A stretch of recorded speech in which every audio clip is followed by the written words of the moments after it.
Efésios capítulo 2, versículo 11. Portanto, lembrem-se que no passado vocês eram o quê? Gentios na carne. Diga aleluia. Gentios na carne. E aqui nós vamos entrar no tema desta noite. Chamados incircuncisão por aqueles que se intitulam circuncisão, que é feita na carne por mãos humanas. Glória a Deus. Você pode se assentar?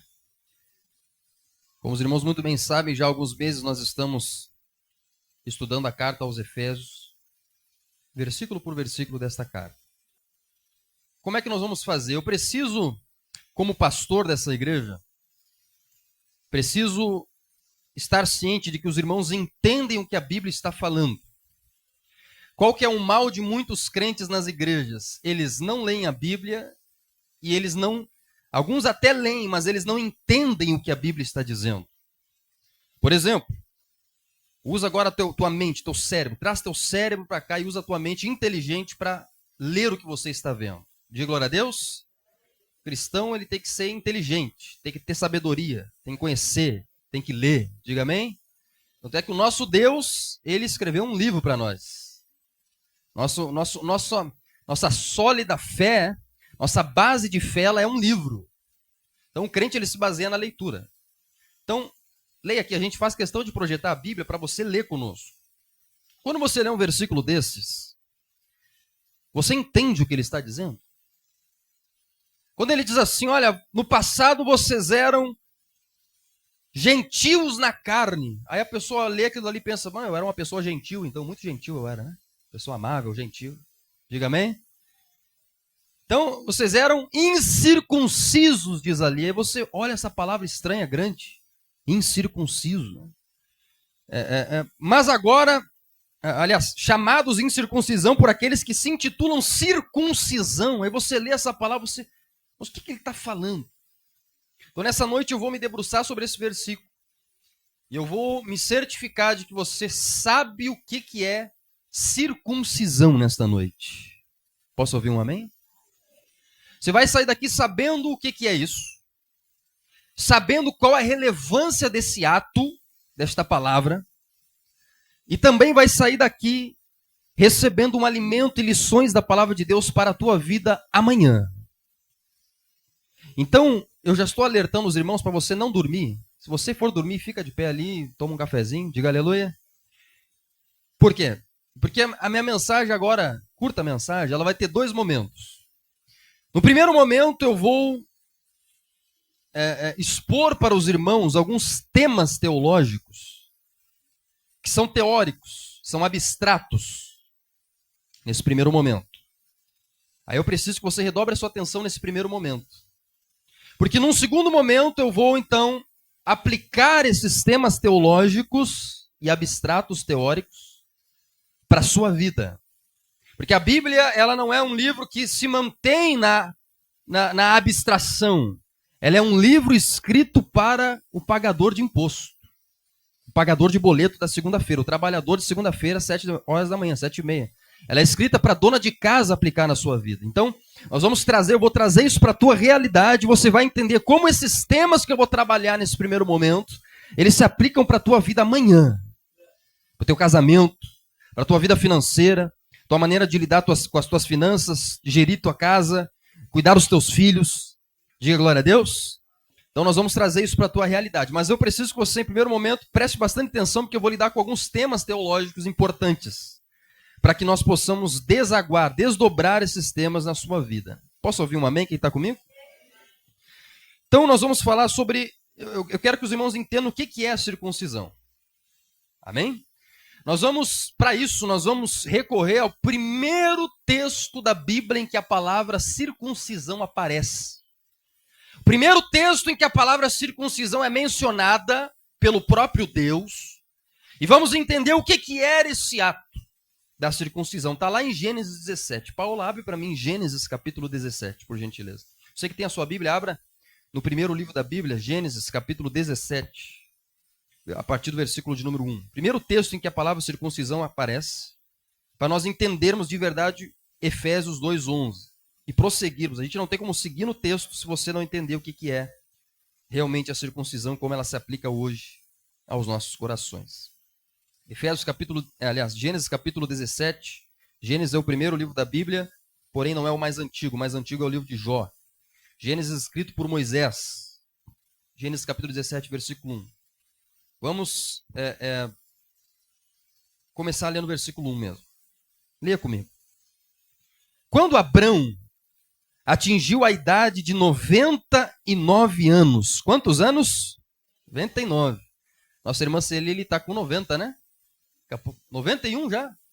Misericórdia. Glória a Deus, né? Logo ela está no 99 aí, diga amém. Na festa de 100 anos aí eu vou oferecer a igreja aqui para a senhora fazer uma festa. Aleluia? Vamos fazer uma festa para ela aí. Diga glória a Deus. 91 anos na igreja aqui, ó. O frio não barrou ela aí. Quem dirá os jovens, né? Diga amém. Então ela é mais perto aqui do que Abraão estava aqui. Abrão, né? Estava com 99 anos. A irmã está quase chegando aí na idade de Abraão. 99 anos. E o Senhor apareceu a ele e disse, olha o que Deus disse. Eu sou o Deus Todo-Poderoso. Ande na minha presença e seja perfeito.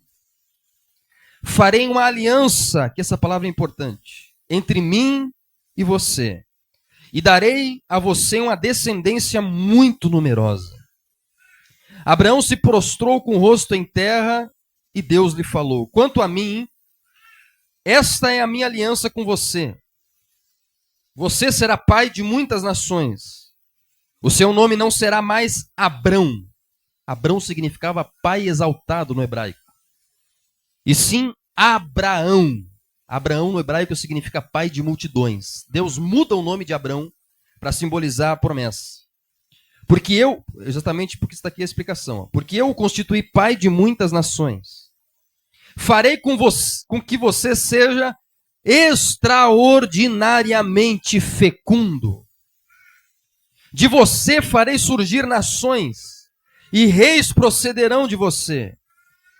Estabelecerei uma aliança entre mim e você, e a sua descendência no decurso de suas gerações. Aliança perpétua, para ser o seu Deus e o Deus da sua descendência.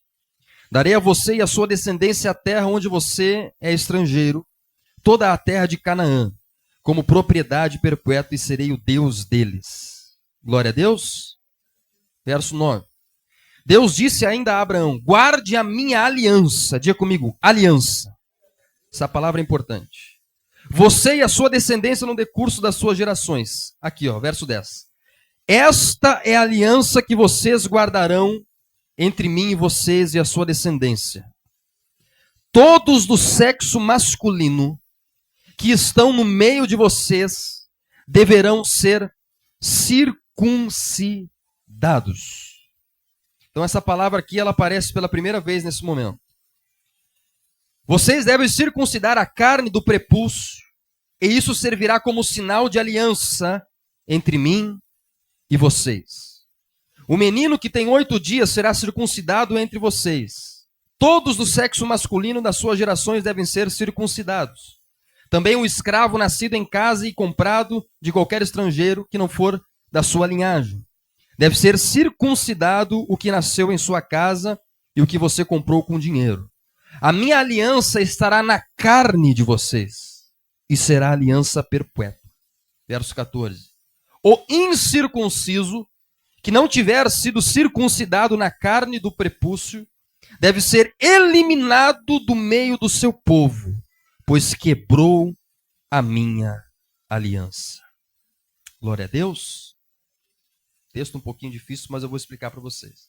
Então, o que é circuncisão? Nós acabamos de aprender aqui. A circuncisão, ela é a remoção da carne do prepúcio, do sexo ali masculino, né? Do órgão masculino. Até hoje, os judeus até hoje praticam esse ato. E já era um ato muito praticado no Antigo Oriente Próximo. Os homens, na noite de núpcias, eles se circuncidavam. Eles não usavam aliança. Hoje em dia a gente usa aliança para simbolizar o nosso casamento. Na época, o sinal de uma aliança que um camarada casou era ser circuncidado, como ato nupcial. Todo mundo aqui é adulto, todo mundo está entendendo do que eu estou falando. Então, Deus pega esse costume da época e utiliza como um sinal externo de um efeito interno que ele faria com os israelitas. A palavra circuncisão, por sinal, no idioma original desse texto, é a palavra, está ali conosco, a gente trouxe até alguns slides para você acompanhar. É a palavra Brit Milá. Brit significa aliança e Milá significa corte. Então a palavra circuncisão, que no grego significa um corte em círculo, circuncisão. Um corte circular, uma cisão circular. No hebraico significa um corte da aliança. Por isso que a palavra aliança aparece muitas vezes aqui no texto. Você leu comigo. Aliança, farei uma aliança. Esta é a minha aliança com a geração de vocês. Então, e por isso que eu falei da aliança aqui, né? Então, a palavra Brit Milá significa corte de aliança, que é o que significa circuncisão. E quando nós lemos isso, talvez nós nos perguntemos, mas pastor, o que isso tem a ver? Talvez você me pergunte. O que isso tem a ver comigo? O que isso tem a ver comigo que estou enfrentando dívidas? O que isso tem a ver comigo que estou aqui em Santa Maria, no Brasil, no Rio Grande do Sul, em 2026? O que isso tem a ver com a minha família, as minhas finanças, o meu casamento? O que isso tem a ver com os problemas que eu enfrento ainda hoje? E eu vou te responder. E como é que eu vou te responder? Eu vou te responder ensinando para você os 4 pilares do plano de salvação de Deus. Posso ouvir um amém?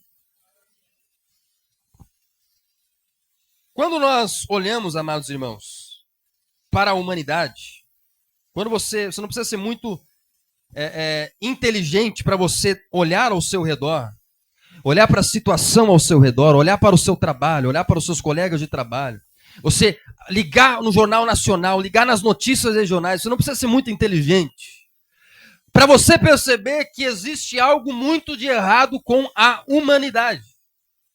Que a humanidade está desesperadamente perdida na maldade.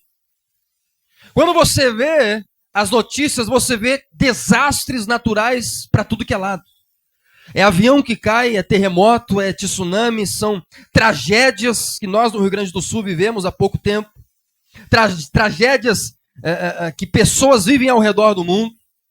Quando você não olha apenas para a natureza, mas você olha para a sociedade, você encontra assassinato, você encontra homicídio, você encontra abuso, você encontra injustiça, você encontra pessoas que ferem outras pessoas, você encontra separação, você encontra conflitos familiares, você encontra filho que abandona a casa, marido que não se dá com a esposa, filho que não se dá com o pai e com mãe, pais que abusam dos seus filhos.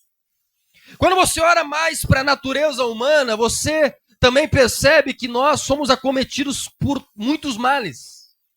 Doenças terminais, câncer, vírus, que ceifam a vida de algumas pessoas. Ou seja, existe mal no mundo. Quando você olha mais para o coração humano, mais no interior, você percebe que há algo muito de errado com a psique humana. Depressão, ansiedade. Se você comprar um manual diagnóstico estatístico, DSM-5, que é o manual de transtornos mentais, que a gente trabalha na psicologia, você vai ver um calhamaço desse tamanho, com inúmeros transtornos mentais e infindáveis desdobramentos desses transtornos mentais e psicopatológicos. E ainda quando você não cessa de ler sobre um único transtorno, ainda chega no final, eles dizem assim: esses são apenas alguns sinais. Cada ser humano é único, cada ser humano pode apresentar uma doença emocional de uma maneira diferente. Então, é inesgotável e ilimitado o número, o tamanho, a capacidade de adoecimento do ser humano. Já citei algumas delas: solidão, insônia, preocupação, ansiedade, são coisas que acometem o coração do ser humano. E aí quando você olha para essas coisas, você olha para frustração, para a morte, para a doença, para sofrimento, para a ganância, sentimento de vazio, sentimento de solidão, como eu acabei de falar, traições, violência, egoísmo, injustiça, falta de propósito, falta de satisfação no trabalho, na casa, no lar, desastres naturais. Quando você olha para essa maldade, duas perguntas você precisa, como uma pessoa inteligente, fazer. Se existe um Deus, se Deus é real, frente a essa maldade nós temos duas perguntas. Primeira, o que aconteceu se existe um Deus bom, perfeito, que criou todas as coisas em perfeição? O que aconteceu para nos encontrarmos no estado em que nos encontramos hoje? Se existe um Deus bom e todo-poderoso, o que aconteceu para a maldade reinar como reina hoje, não só no mundo, mas no coração humano? Se existe um Deus bom, o que aconteceu com o ser humano para se tornar de uma pessoa tão perfeita em um ser que tem uma capacidade de produzir o mal das mais ilimitadas? Em um ser, o ser humano, que no decorrer da história foi o protagonista das piores morticínios, tragédias que a humanidade já pôde ver.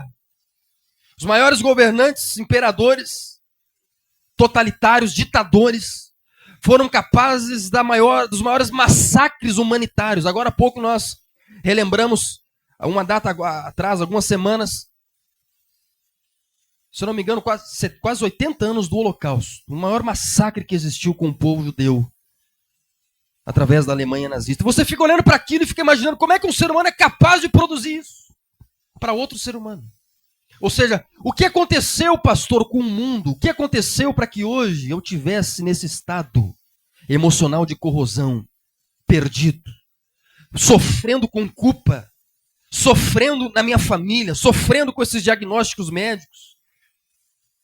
Segunda pergunta: se existe um Deus todo-poderoso, o que ele fez em relação a essa situação? Ou será que ele fez alguma coisa em relação a essa situação?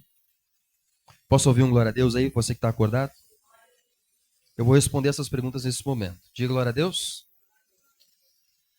E para isso nós precisamos entender algo que em teologia nós chamamos de cosmovisão.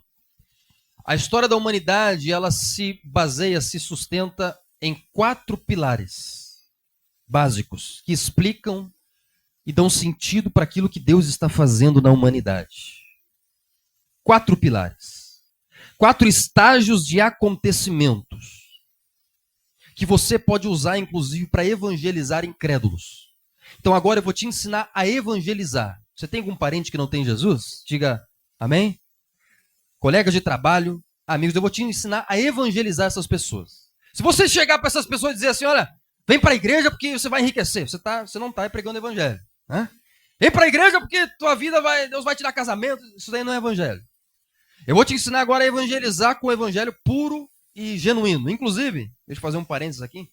O que eu vou passar para vocês agora, os irmãos vão poder aplicar sábado que vem, dia 30. Diga glória a Deus. Eu vou avisar mais no final, mas sábado que vem, às 16 horas, nós vamos fazer um evangelismo aqui no nosso bairro. Diga amém. Então você que tem o sentimento de ser um crente às vezes inútil, né? Você quer evangelizar, você quer sair para a rua, você está tanto tempo aqui ouvindo palavra, sai para a rua aí, vamos sair com os irmãos aí, nós não vamos sair entre vários, para você evangelizar. Diga aleluia. Sábado que vem eu convoco você para estar aqui 16 horas, nós vamos evangelizar esse bairro e vamos pregar o evangelho, amém? Então o Espírito Santo já está chamando você aí, ó. Vem, você vai ser usado, você vai pregar o evangelho. Diga aleluia. Você que é meio tímido, você vai sair entre vários ali, e juntos nós vamos espalhar o amor de Deus por esse bairro. Amém? Sábado que vem, 16 horas. Então já gravo que eu vou ensinar para você agora. Pode passar. Primeiro estágio que nós temos, queridos, é a história da redenção. É a criação. Vamos lá. A criação é o momento em que Deus cria o universo e a humanidade em perfeita comunhão, em um estado de perfeição e bondade. Em Gênesis capítulo 1 e 2, a Bíblia narra a criação de todas as coisas e mostra como Deus, ele então cria o universo, cria o ser humano, cria o planeta Terra num estado de perfeição. Não havia pecado, não havia morte, não havia tristeza, não havia doença, não havia coronavírus, não havia pestes, pragas, não havia injustiça, não havia maldade. Estado de perfeição pleno, o estágio da criação. Eu não vou ter tempo de desenvolver isso, eu vou passar um pouquinho por cima, mas um outro culto eu desenvolvo melhor, aprofundo mais. O que acontece? Em Gênesis capítulo 3, a humanidade ela desobedece a Deus. E nós vamos para um segundo estágio, que é a queda. A queda, ela acontece em Gênesis capítulo 3, a partir do verso 1. O homem que Deus criou para viver em perfeita comunhão com Ele, decide virar as costas para Deus. Decide pecar contra Deus. Decide abandonar a lei de Deus. Decide se afastar de Deus. Decide não viver com Deus. Ou seja, ele cai do seu estado de graça. Romanos capítulo 3, 23 diz que todos pecaram e todos estão destituídos da glória de Deus. Na queda, Deus ele é rejeitado pelo coração humano. E quando Deus sai do coração humano, a corrupção entra na natureza humana. O pecado ele entra na natureza humana, na humanidade, e junto com o pecado entra a morte e todos os processos de morte deflagrados pelo pecado. Então, a culpa, a doença, elas são resultados da rebelião do homem contra Deus. Diga amém? E é por isso que nós nascemos corruptos e pecadores. Quando Deus sai, aquilo que Deus é, preste atenção, aquilo que Deus é, sai junto com Ele. Deus é luz. Quando Ele sai do coração da natureza humana, as trevas entram no coração humano. Deus é bom. Quando Ele sai do coração humano, a maldade toma lugar. Deus é justo. Quando Ele sai da natureza humana, do coração humano e é rejeitado na queda do homem, então a corrupção, a maldade, a injustiça entra no coração do homem. Deus é amor. Quando Ele sai do coração humano, o ódio entra, a raiva entra, o conflito entra, a traição entra e todas as manifestações de desamor, de falta de amor, quais sejam infidelidade, traição, ódio, violência, entram no coração humano e começam a ser praticadas pelo ser humano. É por isso que o ser humano sem Deus, ele é capaz dessas coisas. Porque ele está totalmente vazio daquilo que Deus é. Deus é verdade. Quando Deus sai do coração humano, que entra a mentira. Deus é perfeito. Quando Ele sai do coração e da natureza humana na queda, o que entra? A imperfeição. Deus é a força. Quando Ele sai do coração humano, o que entra? A fraqueza. Deus, Ele é comunhão. Pai, Filho e Espírito Santo, perfeita comunhão desde toda a eternidade. Quando Ele sai do coração humano, o que resta? Solidão. Isolamento, desesperança. Deus é paz. A Bíblia chama Deus em Romanos de Deus da paz em Romanos 16. Quando Ele sai do coração humano, o que reina? Falta de paz. Quem está entendendo, diga amém. E essa, amados irmãos, é a condição da qual nós necessitamos de ser salvos. É por isso que a humanidade precisa de Jesus, o Salvador. A gente às vezes diz, oh, Jesus quer salvar você, vem que Jesus salva. Aí a pessoa pode perguntar, mas me salva do quê? Dessa condição de maldade e pecaminosidade. É por isso que essa igreja existe, é por isso que eu sou pastor, é por isso que eu estou pregando o evangelho, é por isso que eu estou deixando meu tempo e minha energia nesse lugar, para salvar a humanidade dessa situação. Quem está entendendo, diga glória a Deus.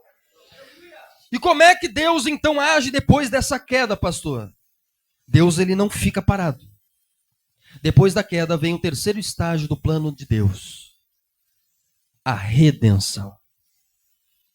Depois da queda, já em Gênesis 3, o versículo de número 15, o próprio Deus diz: vocês pecaram, mas da semente da mulher eu farei nascer um Salvador que vai purificar a humanidade da sua maldade.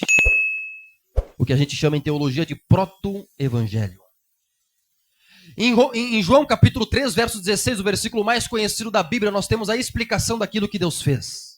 A humanidade, ela cai, ela passa em Romanos 3, 23. Então, Gênesis 1, 2, Deus cria a humanidade. Romanos 3, 23 e 6, 23 mostra a queda do homem. Gênesis capítulo 3 também. Então, o homem cai no mais profundo abismo. E aí, em João 3, 16, nós temos aquilo que Deus faz para trazer a redenção. Porque Deus amou o mundo de tal maneira que deu o seu Filho unigênito para que todo aquele que nele crê não pereça, mas tenha vida eterna. Deus não deixa o homem na maldade, na perdição. Deus não quer te ver nos processos de morte deflagrados pelo pecado, mas Ele provê um caminho de rendição em que Ele desce na terra e morre em teu lugar. E no lugar da tua família. Para salvar você da morte eterna. Diga comigo, redenção. Eu vou falar sobre isso mais profundamente, por isso que eu só vou citar a quarta etapa, que é a consumação. É quando Deus vai, enfim, Jesus vai voltar às nuvens, e todo o processo escatológico vai se desenvolver. A Jerusalém vai descer do céu, como eu ensinava ontem para os homens que tiraram algumas dúvidas teológicas comigo, no grupo de homens.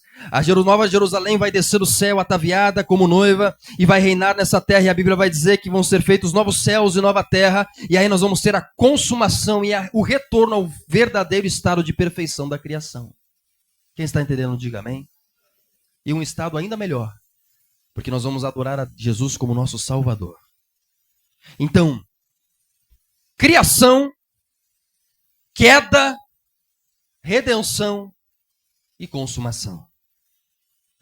Criação, queda, redenção e consumação. Vamos repetir para você gravar? Diga comigo. Criação, queda, redenção, consumação.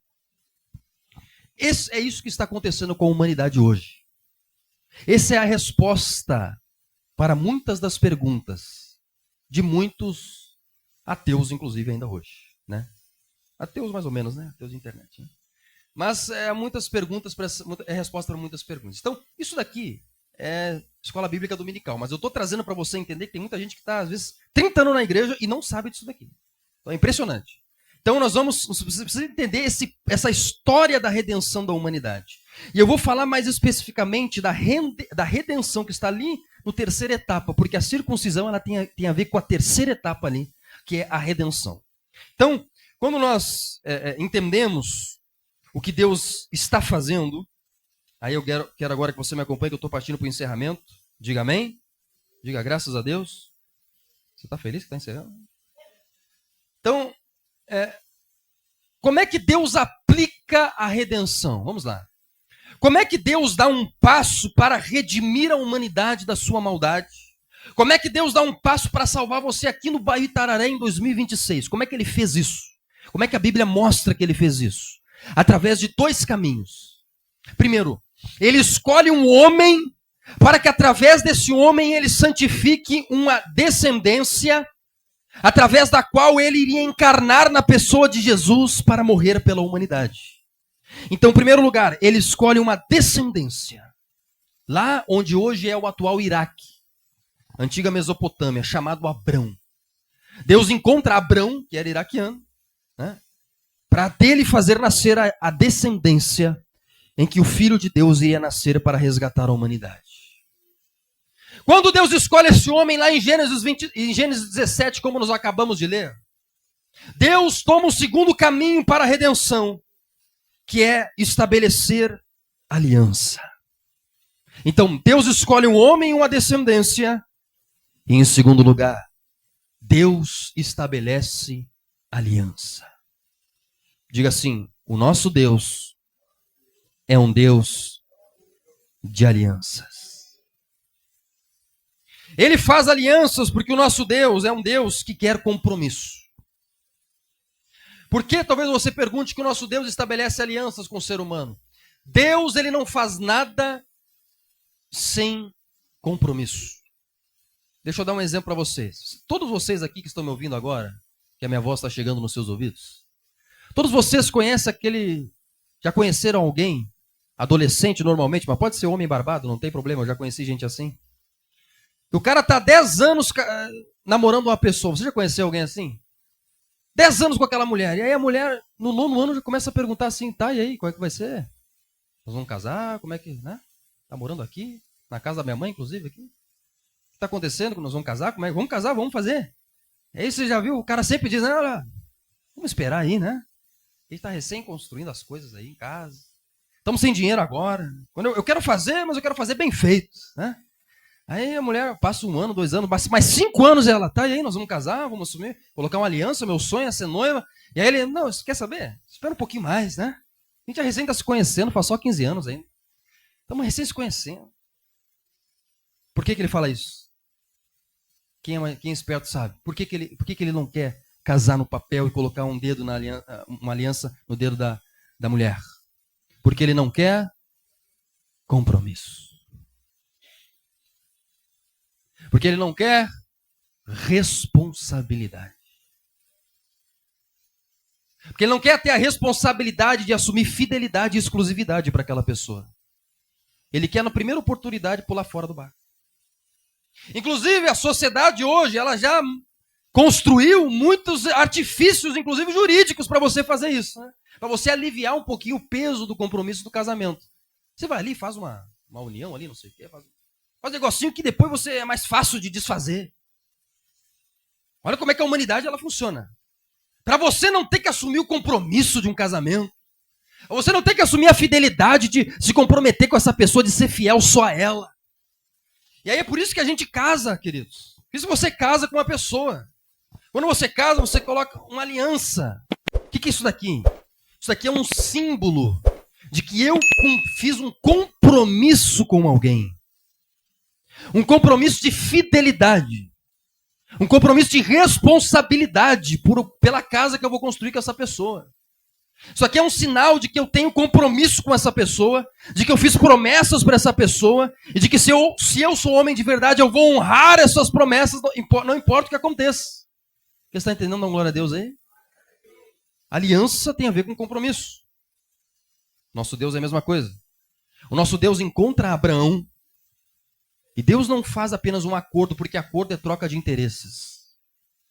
E o homem não consegue trocar interesses com Deus. Deus faz uma aliança unilateral, dizendo para ele, a partir de agora, eu entrego a circuncisão como uma aliança entre mim e você. Eu serei o seu Deus, e você vai ser o meu povo. Deus está estabelecendo um compromisso aqui. Eu já vou abrir um parênteses rápido. Vou fazer uma pequena digressão para dizer algo que o Espírito Santo está me instigando agora a dizer para você. A tua vida não vai mudar enquanto você não assumir um compromisso verdadeiro com Deus. Deus não tem obrigação de fazer um milagre, de entrar em operação com quem não tem compromisso com Ele. Deus não se compromete com quem não se comprometeu com Ele. Deus é um Deus de aliança, de fidelidade. Deus é um Deus que quer comprometimento. Então você só vai ter um verdadeiro agir de Deus, sobrenatural de Deus. Você só vai ter acesso pleno às promessas que Deus fez na Escritura quando você, nesse ano de 2026, decidir fazer uma aliança e um casamento verdadeiro com Deus.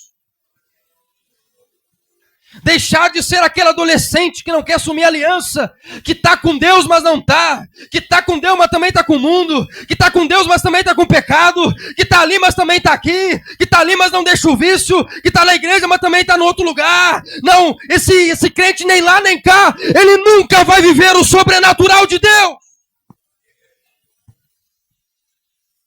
Deus não tem obrigação de te curar se você não tem aliança com Ele. Diga misericórdia quem está incomodado. Não se preocupe que eu vou lançar uma promessa para você daqui a pouco. Mas primeiro eu preciso falar a verdade. Diga amém. Deus está chamando você a deixar de ser crente de Raimundo, um pé na igreja, outro no mundo. Você precisa assumir compromisso. Tem muitos aqui que espiritualmente são que nem esse homem que eu falei agora há pouco, adolescente, esse exemplo que eu dei. Eu trouxe um exemplo da minha mente porque eu conheci pessoas assim. E eu sei que isso acontece muito por aí. Então, tem muitas pessoas que são assim com Deus. Tem outros que não. Tem outros que nesse ano, inclusive, depois que encontraram o nosso ministério, depois de 15 anos de igreja, decidiram assumir um compromisso com Deus e começaram a viver o extraordinário de Deus. Foram curados, restaurados, libertos, estão vivendo o sobrenatural de Deus na sua família. Diga agora a Deus. O Espírito Santo está chamando você nessa noite para viver aliança com Ele. Para viver comunhão com Ele. Para ter fidelidade diante de Deus. Aliança é exclusividade. Para abandonar todas as esposas. A esposa aí fora chamada pecado. A esposa aí fora chamada vício. A esposa aí fora chamada mundo. E a viver uma exclusividade de fidelidade e aliança com o seu Deus. E assumir as responsabilidades que alguém que tem comunhão com Deus precisa assumir. Quem está com Deus participa da sua glória. Você quer viver a glória de Deus? Firme uma aliança com Deus. Diga amém. As igrejas por aí estão abarrotadas de gente descompromissada. Só quer ganhar um milagre e ir embora. Mas Deus nessa noite está levantando um ministério nesse bairro. Que vai ser um ministério de aliança.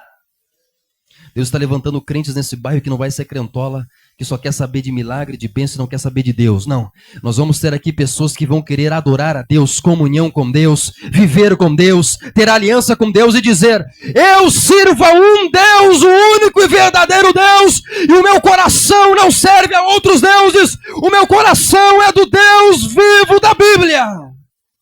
Ele é o Deus da minha casa, e eu e a minha casa servimos a esse Deus. Aleluia!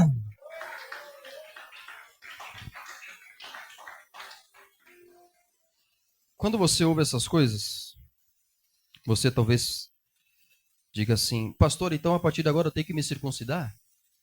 Os homens aí, fica tranquilo. Você não precisa. Porque a própria Bíblia, já no Antigo Testamento, e isso que alguns judeus, que eu já conversei com eles, israelitas, né? O Brian temos um amigo lá de Israel. Alguns judeus, rabinos que eu conheci também, não conseguem entender, mas está na própria Torá, já em Deuteronômio capítulo 10, verso 16, pode passar aí para a gente ler. Já está o verdadeiro significado da circuncisão. Deus ele não queria de sinais físicos apenas. Os judeus eles se apegaram a essa circuncisão, dizendo: olha, eu sou circuncidado, então eu posso viver de qualquer jeito, porque eu sou povo de Deus. E o próprio Deus já tinha mostrado isso, e Jesus vem depois para mostrar isso. E é por isso que ele irritou os judeus. O próprio Deus falou em Deuteronômio capítulo 10, verso 16, leia comigo, eu estou encerrando. Portanto, circuncidem o coração de vocês e deixem de ser teimosos. Deus já dizia há muito tempo que a circuncisão que ele quer é a circuncisão aqui de dentro. Que a circuncisão que ele quer é um compromisso de coração aqui dentro. Aí talvez você olhe para esse texto e diz assim: pastor, eu estou ouvindo essa mensagem, está me incomodando, mas eu quero realmente mudar de vida. Como é que eu faço para circuncidar o meu coração? Como é que eu faço para cortar o meu coração? Como é que eu faço para golpear o meu coração, para fazê-lo sangrar? E o próprio Deus está respondendo aqui: deixando de ser teimoso. Deixando de resistir ao ensino da palavra de Deus. Deixando de cerrar os ouvidos para aquilo que Deus está falando. Em Jeremias 4,4, vá lendo comigo na Bíblia aqui. Diz assim: deixem-se circuncidar para o Senhor.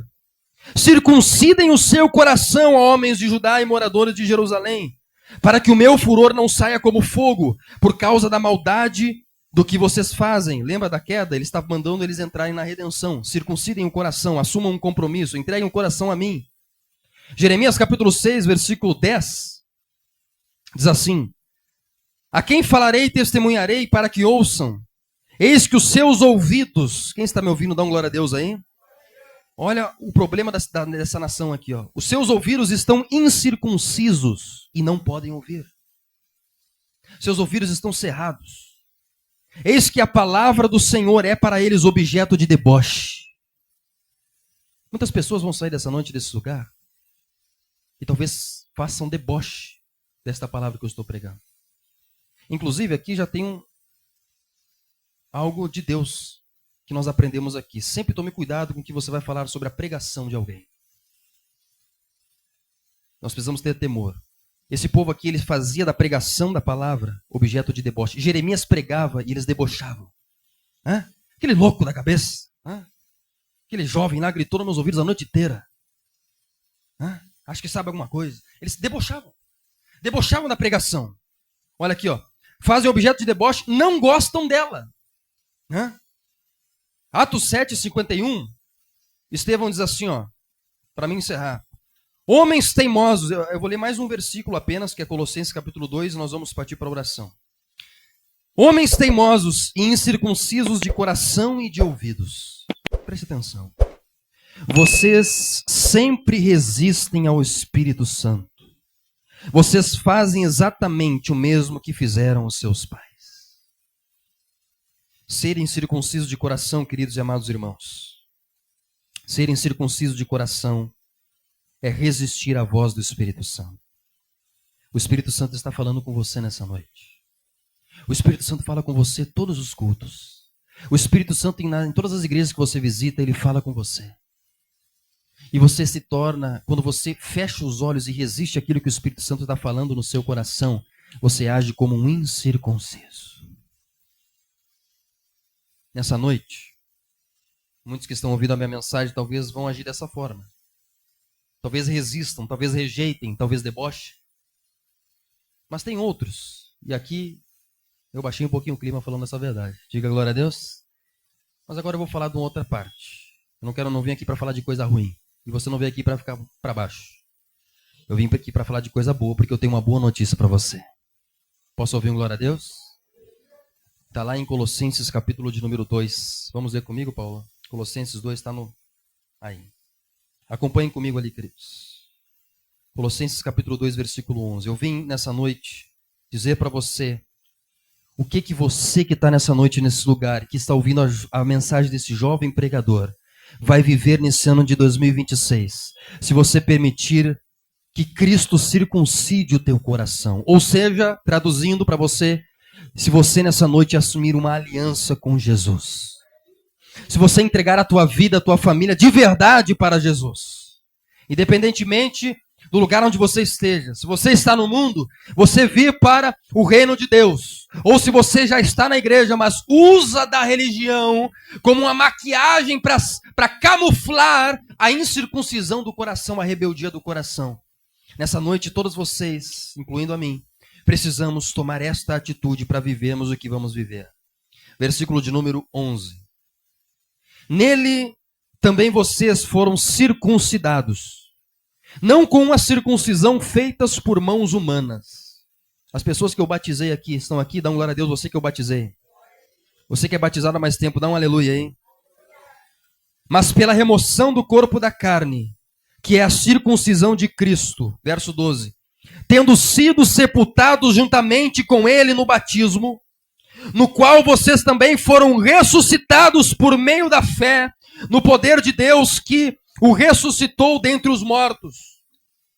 E quando vocês estavam mortos nos seus pecados e na incircuncisão da carne, ele lhes deu vida com Cristo, juntamente com Cristo, perdoando todos os seus pecados, cancelando o escrito de dívida que era contra nós e constava de ordenanças, o qual nos era prejudicial, removeu inteiramente, cravando na cruz, e despojando os principados e as potestades, publicamente os expôs ao desprezo, triunfando sobre eles na cruz.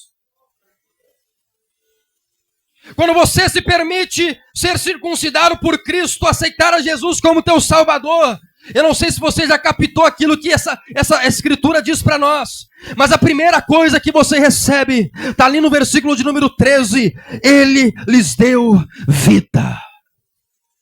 A primeira coisa que você recebe, quando você vem para Jesus, diga comigo, vida. Todo o processo de morte sai do teu coração. A morte emocional, ela sai do teu coração. A depressão espiritual, ela é expulsa do teu coração.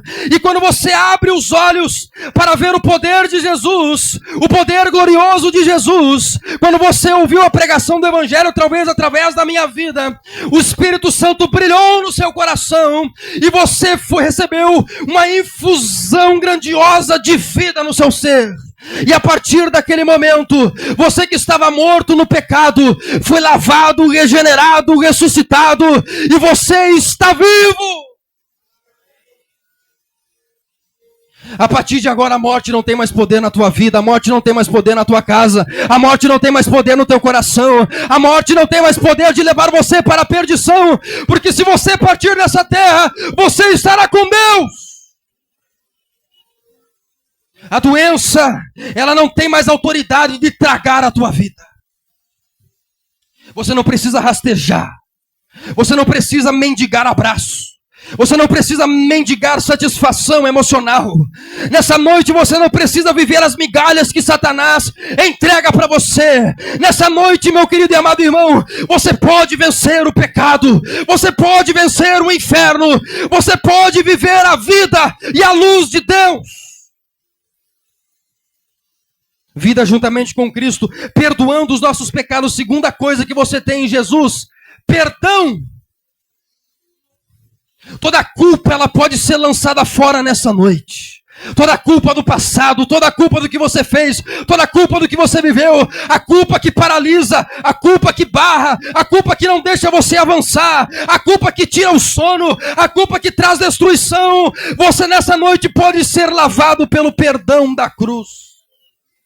A cruz, ela diz para você, você está perdoado. Os teus pecados estão perdoados. Dos seus pecados não me lembrarei mais. O teu passado pode ser cancelado. Pastor, o senhor não conhece o meu passado, eu sofri abuso. Pastor, o senhor não conhece o meu passado, não sabe o que eu vivi, não sabe o que eu passei. Eu quero dizer essa noite algo que transformou a minha vida e que pode transformar a sua. Na cruz de Cristo você tem um perdão que cancela o passado e inaugura um novo futuro para você. Terceira coisa que você recebe na presença de Jesus e através da cruz.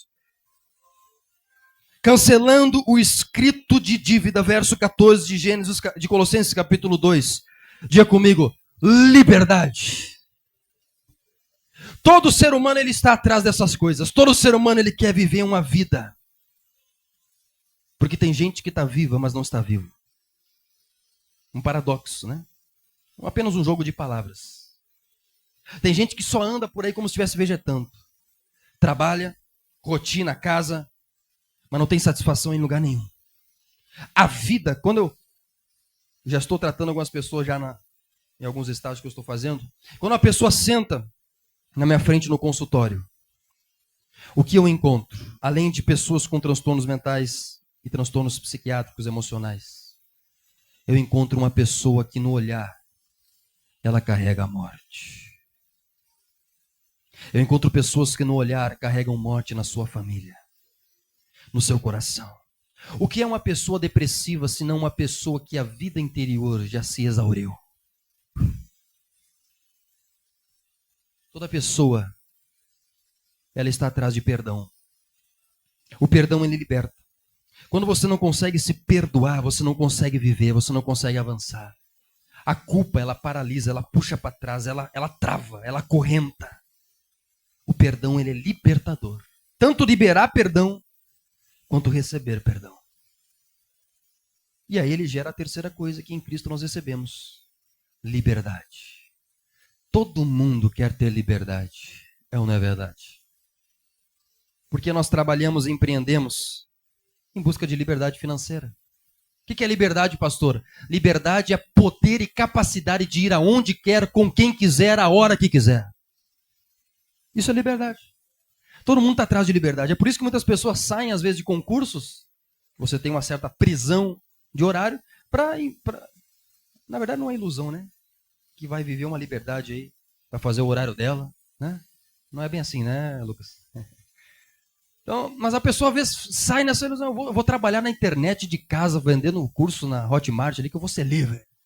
O que é isso? É liberdade, a pessoa está em busca de liberdade, seja ela interior, seja ela financeira. Nós gostamos de liberdade, a pior coisa que existe é uma prisão, é aprisionamento. É por isso que a liberdade é algo que o ser humano tem como algo mais caro. É por isso que quando você quer disciplinar um homem, você tira o quê? A liberdade. O assassino, o ladrão, o homicida, quando você quer disciplinar ele, o que você tira dele? Liberdade. O que é cláusula pétrea na Constituição brasileira, artigo 5º? Liberdade de ir e de vir. A liberdade é aquilo que todos nós buscamos. É aquilo que em Cristo nós temos. Uma vez eu estava evangelizando um camarada, saí para evangelizar. Ele estava lá, fumando um baseado assim. Aí, não, porque eu sou livre. Ele falando para mim, né? Fumando. Aí eu perguntei, mas por que você é livre? Aí ele dizendo para mim, olha, eu sou livre porque, tá vendo esse cálice aqui? Eu bebo a hora que eu quiser. Você aí é escravo de pastor, é escravo de igreja, escravo de religião. Eu sou livre aqui, ó, eu posso fumar, você pode fumar isso aqui? Eu fumo a hora que eu fumo o que eu quiser e também paro a hora que eu quiser. Pensa numa mentirinha boba essa daí, né? Para a hora que quiser. A pior mentira que o ser humano inventa para si mesmo, né? Eu paro a hora que eu quiser. A hora que eu quiser eu paro. Então eu sou livre. Aí eu perguntei para ele assim, falei para ele, né? Se eu quiser beber isso daí, ou fumar isso daí, eu posso. Eu não faço porque eu não quero. Se eu não quiser, eu posso ficar 2 anos sem fumar e beber isso daí. 10 anos sem fumar e beber isso daí. Você consegue ficar 1 mês sem usar essa substância aí? Aí ele já ficou assim. A última vez eu só consegui 2 semanas. Aí eu perguntei para ele, então quem aqui de nós dois é o verdadeiro escravo? Quem é o verdadeiro livre? Diga comigo, liberdade em Cristo. E aqui eu não estou dando uma de santarrão, não. A religião também aprisiona pessoas. Preste atenção. Religião aprisiona pessoas. Tem gente que é escravo de saia. Tem gente que é escravo de... Não pode deixar a barba crescer. Não pode. Isso aí também é escravidão. Né? Não pode assistir jogo. Não pode ter TV em casa. Não pode assistir jogo do Inter. Não pode isso aqui. Isso também é escravidão. São vários tipos de escravidão. Então não é só vício. Escravidão de religião também é complicado. Mas em Cristo nós temos liberdade de todas essas coisas.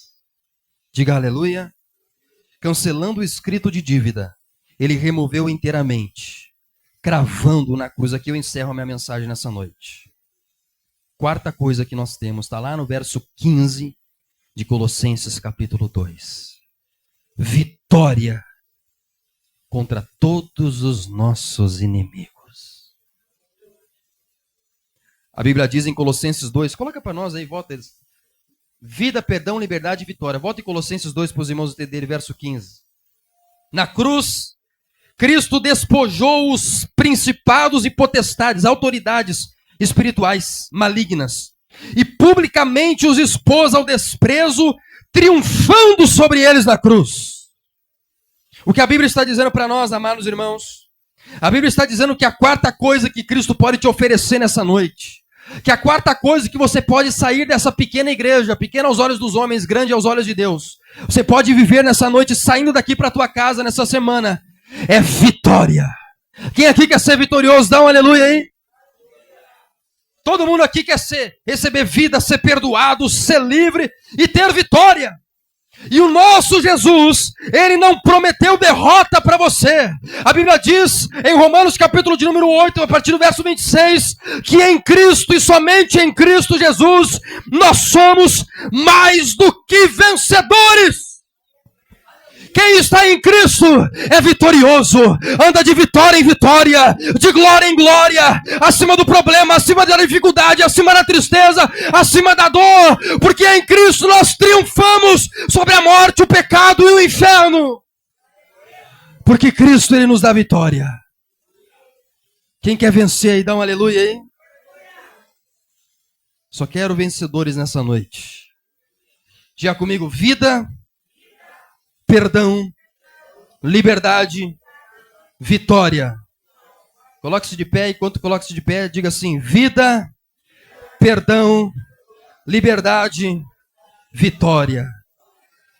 Quem quer receber isso nessa noite? Dá um glória a Deus aí. Então nós vamos orar nesse momento. Nesse momento você vai falar com Deus e você vai clamar para que Ele circuncide o seu coração. Talvez você diga assim: pastor, eu ouvi essa mensagem. O que eu faço a partir de agora? Qual que é o meu próximo passo? Eu digo para você: assuma uma aliança e um compromisso com Deus. Seja na área que o Espírito Santo já está falando no teu coração nessa noite. Assuma uma aliança e um compromisso com Deus. Feche os seus olhos, você que acredita nisso, meu amado irmão, meu querido irmão e irmã.